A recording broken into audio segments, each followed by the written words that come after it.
neuropsicopedagogia, a gente vai usar testes quantitativos, tá? A prova piagetiana, ela vai entrar como uma parte da abordagem qualitativa. E aí você vai escolher algumas provas e vai aplicar.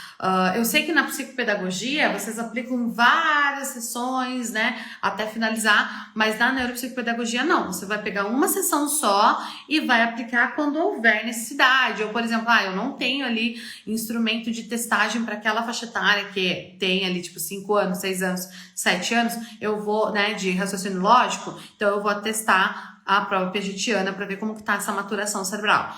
Mas não é um instrumento que você vai dividir um monte de sessões, você vai aplicar em uma sessão só. Seja bem-vindo, seja bem-vinda ao nosso NeuroPP Responde de hoje. Mais um dia aí de colocar a neuropsicopedagogia em movimento, em ação. Karen, para aplicar os testes eu preciso do registro dele, cubo de Corsi? Não, você só precisa saber todo o padrão de normativa de aplicação, de correção e de análise. Mas o cubo de Corsi não tem licença, tá bom? Vamos lá.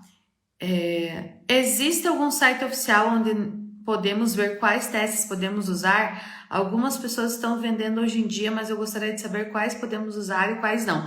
Não existe nenhum site, né, da neuropsicopedagogia especificamente. Você pode utilizar lá a busca no Satepsi, que é um site da psicologia que mostra instrumentos não restritos a psicólogos, mas não necessariamente são os instrumentos que a neuropsicopedagogia pode usar. Para você descobrir quais são, você precisa conhecer a base neuropsicopedagógica. Então, tem que estar embasado na psicologia cognitiva, a construção e a normativa daquele instrumento. Então, a gente não tem nenhum site aí que diga quais instrumentos a gente pode utilizar, tá bom? Por isso que no meu método eu faço um compilado, uma lista de vários instrumentos que que o neuropsicopedagogo pode usar, e aí eu passo para os meus alunos. Neurobras. Bom dia, Karen. Quais testes de avaliação institucional? Você falou sobre o IAR.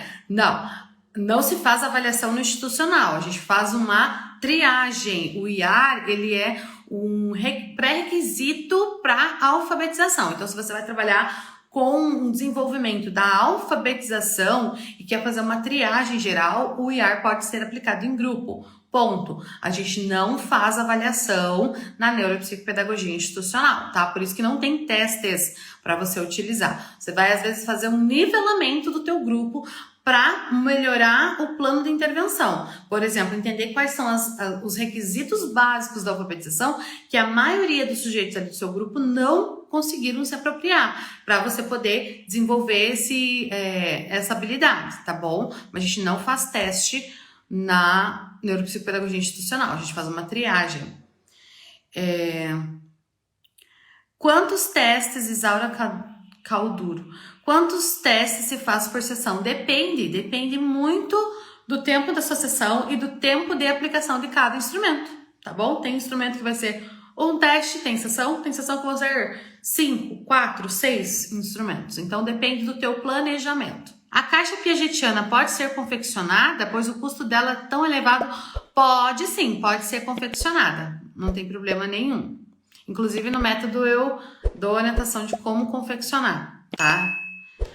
Karen, como fazer a organização das provas piagetianas quando você faz uso dos testes? Assim, gente, na neuropsicopedagogia a gente vai usar testes quantitativos, tá? A prova piagetiana, ela vai entrar como uma parte da abordagem qualitativa. E aí você vai escolher algumas provas e vai aplicar. Eu sei que na psicopedagogia vocês aplicam várias sessões, né, até finalizar, mas na neuropsicopedagogia não. Você vai pegar uma sessão só e vai aplicar quando houver necessidade. Ou, por exemplo, eu não tenho ali instrumento de testagem para aquela faixa etária que tem ali, tipo, 5 anos, 6 anos, 7 anos, eu vou, né, de raciocínio lógico, então eu vou testar a prova piagetiana para ver como que tá essa maturação cerebral. Mas não é um instrumento que você vai dividir um monte de sessões, você vai aplicar em uma sessão só, tá bom?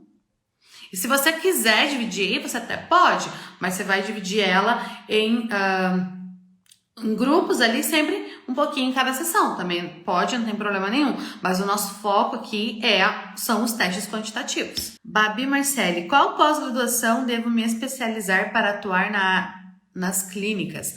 Então, assim, se você vai fazer um atendimento neuropsicopedagógico, você precisa fazer uma pós em neuropsicopedagogia, independente o que venha de ênfase, mas se você quer atuar com certeza de forma clínica, individual, você vai fazer uma neuropsicopedagogia clínica, tá? Ou neuropsicopedagogia somente. Não tem problema nenhum, mas tem que ser uma pós em neuropsicopedagogia. Se quiser mais informações, aqui no Instituto a gente tem uma pós em neuropsicopedagogia clínica e institucional. Sou neuropsicopedagoga e institucional e psicopedagoga clínica institucional.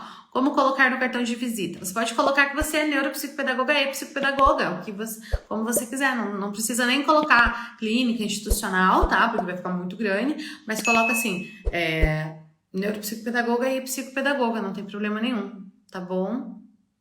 Elaine, tá? Elaine Landowski. Vamos lá. Espaço Neuroaprender. Bom dia, nós podemos fazer avaliação com pacientes com suspeita de altas habilidades? A gente pode fazer avaliação para trabalhar a intervenção neuropsicopedagógica, que o nosso objetivo não é avaliar nem dar diagnóstico, tá? Nesse sentido, né? Fazer uma avaliação de um transtorno, né? Dar um diagnóstico de um transtorno.